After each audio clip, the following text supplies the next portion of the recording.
Another episode of Game Breaker Creations. Today we're taking a look at another Planet Zoo map. This map is kind of cool because it's floating, which when I start building my own map, I do intend to have a main level, an underground level, as well as have a floating level. So it's nice to see some of the floating ones to get ideas as to what can all be done, how to possibly design some of the stuff. So this map here seems to have a lot with it, and there's some more hidden areas that I will show you as well that I discovered.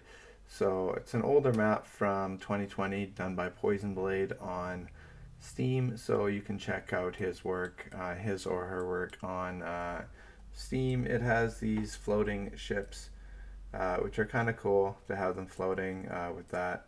Um, Kind of almost Atlantean design to them when you see like the cartoon Atlantis and all that kind of stuff. Um, and it has this some of these villas you can see here. The villas are very ornate. They have the nice domed roofing, and those domed roofs usually have quite a few pieces associated with them. As well, there's some winery stuff going on here. You can see the vineyards. Um, and right beside it, there's another villa that just looks a little bit different, but it has the same sort of design style with the stone. Everything in this map's going to have that stone design on it. You can see from the back, it's also got the detailing around the back as well as a nice garden. If we walk up the terraced vineyards, there's another one of the domed villas there, and then another small garden in the back. This one's got a little bit more of a workshop going on in the front with some more winery and vineyard stuff. And then we get over to one of the bigger buildings. There's a Coliseum attached to that, which is a bit more of a training center for the zoo, and a shelter as well. Um, and then from there, you can see the towers as you enter into the main guard house gate there. It's kind of got this catapult, or not catapult, old fashioned crane to lift things up into the castle. It's got the air is serving as the moat, which the drawbridge goes over. You can see all this guard tower here has a lot of design that has gone into this, a lot of work. There's some really nice castle stuff here, and well designed bridges, really nice looking fountain, and some more garden area, which leads over and behind the Colosseum here. You can see as you enter in, and it's got some more floating structures above which pour out water. They've got the waterfalls hanging from above. And then this leads into this kind of courtyard here. You can see the courtyard entry buildings, and you can see just how cool this is. It's got these vases which uh, you could have pour out water into these four parts here. Um, and it leads to this main building, which is huge. And along the sides, it's got these well designed other entrances, side entrances, which all have their beautiful gardens in front of them that lead over to their own little areas. You can see another one here leading over here, side entry with some cannons for protection. Um, and all these buildings go along with the same design. They have the same kind of theme, but they all are unique in their own ways as to their own design. And I like to go inside buildings to check them out. And you can see inside this building, it has beautiful gardens within it, which acts as a habitat as well. Even got the very ornate chandeliers.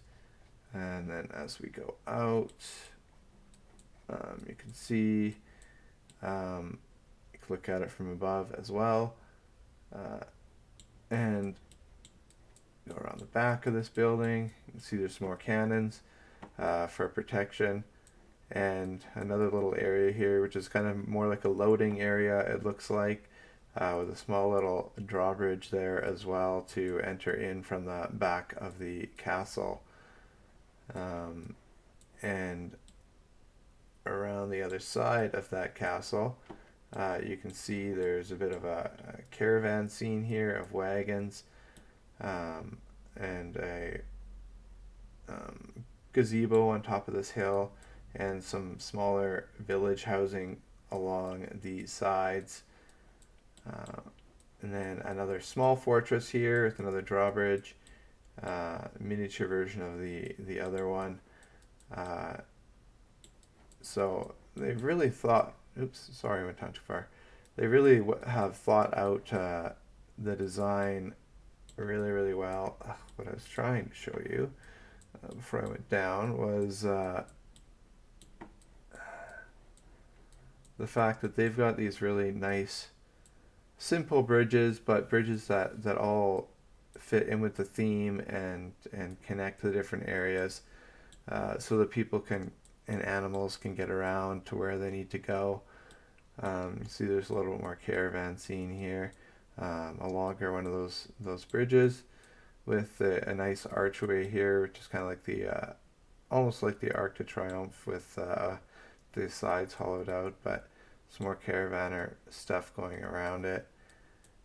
And I'm just going to shoot over here before I get to the other one, because the other one's got some cool stuff on it. This has got more cannons, another little villa, kind of a watchtower going on there, and then you enter into another small fortress here, which has some ornately designed windows, as well as this beautiful plaza area there. And in behind it, it's got another courtyard, not quite as widely displayed. Oh, thanks, Mom. That's my mother just saying she loves me. Nice message to get in the morning. So another caravan scene with a forest, and then you get to this kind of mining scene here, which is going on with some floating rocks. And if you go behind that, there's a shipwreck, and another villa area here, which has that terrace watching over the rest of the villa that they can go into. You can see all these little smaller village shacks that people live in, and it takes you over to this other castle. There's a castle entrance there, and then there's the under the mountain entry. Kind of reminds me of Lord of the Rings, the dwarf's entry. And there's another one here. You can see this angel on top, angels on top of that one. And then if you enter inside here, you got the tigers. You got the tigers around this pool. And then if we enter in, they've got a permanent waterfall that's frozen right there, as this area has kind of got some more snow. And if we actually enter into here, you can see this is actually another habitat. And one thing that I did discover as well is this thing has it's got, this was the one that had the mines, right? Sorry, I'm trying to remember if this was the one that had the underground mines in it. I thought one of these sections had an underground mine to it. I could be wrong about which map this is, though. I've done so many of these maps already. I'm just going to check inside all these mountains, because I thought one of them had an underground. They all kind of have their underground habitats, but I thought one of them had an underground mine. I could be very wrong, though. I've done so many. Yeah, I'm wrong. I've done so many of these maps. I apologize. Um, Looking through all these maps, it just kind of they sort of start blending into one another um, after a while. Yeah, you can see this underground pond area here. That's what this was. This was one with some of the underground ponds, um, not the underground mines. One of them did have an underground mine built in that I am planning to use, but instead of putting it within a mountain, I was going to put it underneath one of my hanging areas and put a glass floor on the mine so you can see the crystal mine and the crystal mining going on within it. Um, so that was one of the ideas that I had. Put a glass floor on it so the people from below can see the mine from underneath. It's not buried within a mountain. Um, so yeah, I thought that would be kind of a cool and interesting idea. But this is a really cool map by Poisonblade. You should definitely check this map out and check out his work on Steam.